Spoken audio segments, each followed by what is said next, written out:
बोल। टाइम इसलिए कहा गया कि जो चैनल हमें दिखा रहा है अभी भी 5 लाख लोग लाइव हैं और ये चैनल शुभ चैनल जो है पूरे भारतवर्ष में नहीं पूरी दुनिया में देखा जा रहा है। तो सभी इनका भी समय जो है ये कह रहे हैं कि हमारे पास सिर्फ बचे ही 25 मिनट हैं, तो सभी जरा 2 मिनट आशीर्वाद देंगे। एक बात जरूर बोलूंगा कि हमारे बीच में एसडीएम हीरानगर, तहसीलदार हीरानगर और देखो किड्डी बड़ी गल है, नायब तहसीलदार भी हमारे साढ़े बिच बैठे, 3 कुड़ियां लभदियां देवियां 3 आई हमारे गौ कथा के लिए विश्व विख्यात हमारे मनोहर शास्त्री जी।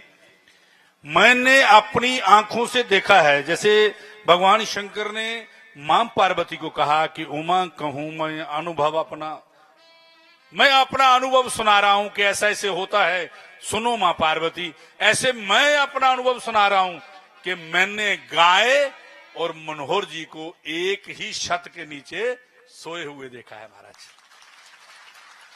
अगर गाय जहां भोजन खाना पा रही है तो इनकी रसोई भी उसी हाल के अंदर है। व्यवस्था देखिए गौशालाओं की, मैं देखता हूं कि जहां गौ कथा होती है, विरोध नहीं करने बैठा हूं, लेकिन वहां पे जो कहा जाता है कि आइए अब इसके लिए जे दिया जाए, अगर कहीं देना है, अगर कहीं आपका मन है कि मैंने 33 कोटि देवता की सेवा करनी है, वह एक ही जगह है, वो है मनोहर शास्त्री जी की गौशाला के अंदर। धन्यवाद देना चाहता हूं जहां की एडमिनिस्ट्रेशन का, विशेष करके डिप्टी कमिश्नर कठुआ का, जिन्होंने उस दिन 3 शेड जो हैं हमें दिए कि जहां जहां बनवाने हो आप बनवाएं। उसमें एक मनोहर जी का भी है। सरकार बनाएगी, लेकिन सरकार से ज्यादा आप लोगों को निवेदन करना चाहता हूं कि मार्बल के नंदी के ऊपर जू चढ़ाने से नहीं, जो 33 कोटि देवता चलता फिरता है, जिसकी सेवा मनोहर जी करते हैं, कभी एक बार करके देखो, आपको ऐसा लगेगा जैसे पूरे तीर्थ कर लिए। मैंने मनोहर जी को बड़ा निजी तौर पे देखा है, बड़ा नजदीक से देखा है कि अगर किसी के अंदर संतोष है, अगर किसी के अंदर त्याग है, तो परम त्यागी द्वारकानाथ शास्त्री महाराज जी के बाद मैं नमन करता हूं मनोहर जी को कि जैसा नाम और वैसा काम। महाराज जी इतनी अच्छी गौशाला, मुझे कहते आपने आना है, मैं चला गया गाड़ी लेके, मैं के साथ है, इन्होंने मुझे कहा लखनपुर है, मैं भी लखनपुर के बहाने चली, मैं गया माना वो पहाड़ी क्षेत्र और ऐसे जंगल में गौशाला बनाई है। तो मैं वहां गया तो एक किसी सज्जन ने आधी गौशाला में अपना भी काम कर लिया होगा, तो मैंने कहा जी इन्होंने क्यों ऐसे किया है? कहते इनका भी भला हो, ऐसे संत महाराज मनोहर जी महाराज। मैं सच सना के जननी जने तो भक्त जन जहां दाता जहां सूर, नहीं तो जननी बांझ भई व्यर्थ गवावे नूर।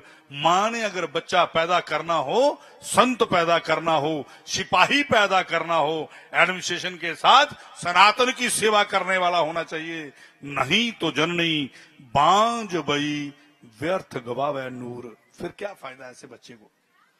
तो मनोहर जी आपने पूरे संत समाज को जहां बुला करके बहुत बड़ा कार्य किया है।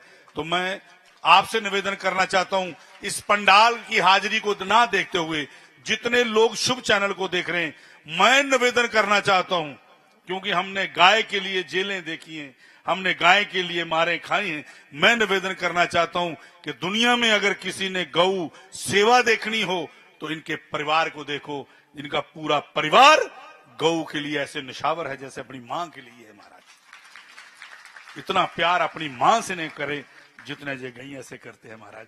तो मैं अपना बहुत बड़ा साधुवाद मनोहर जी को देता हूं।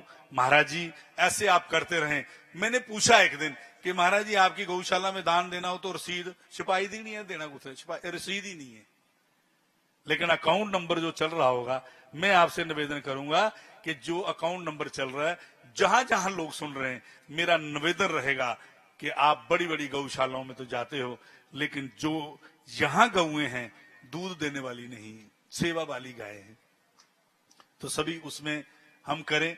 जब परिक्रमा करें तो परिक्रमा के अंदर कम से कम एक गऊ का तो बाहर उठाएं। यहां इतने दिन बैठना है तो हम कह सकते हैं कि शास्त्री जी आपका नंबर स्क्रीन पे चल रहा है, मैं आपसे फोन करूंगा कि एक गाय साल के लिए कितना है, उसका जो अकाउंट नंबर है उसमें हम डालें। ये मैं इसलिए कह रहा हूं, मैं दान लेने वो नहीं, लेकिन मैं 33 कोटि देवता जिसमें वास करते हो, जिसकी सेवा मनोहर शास्त्री जी करते हो, मेरा निवेदन रहेगा कि मैं आपसे पुनः निवेदन करूं, जितने लोग देख रहे हैं वह भी, और जो लोग हमारे बीच में बाकी हैं वह भी इस पे ध्यान देंगे।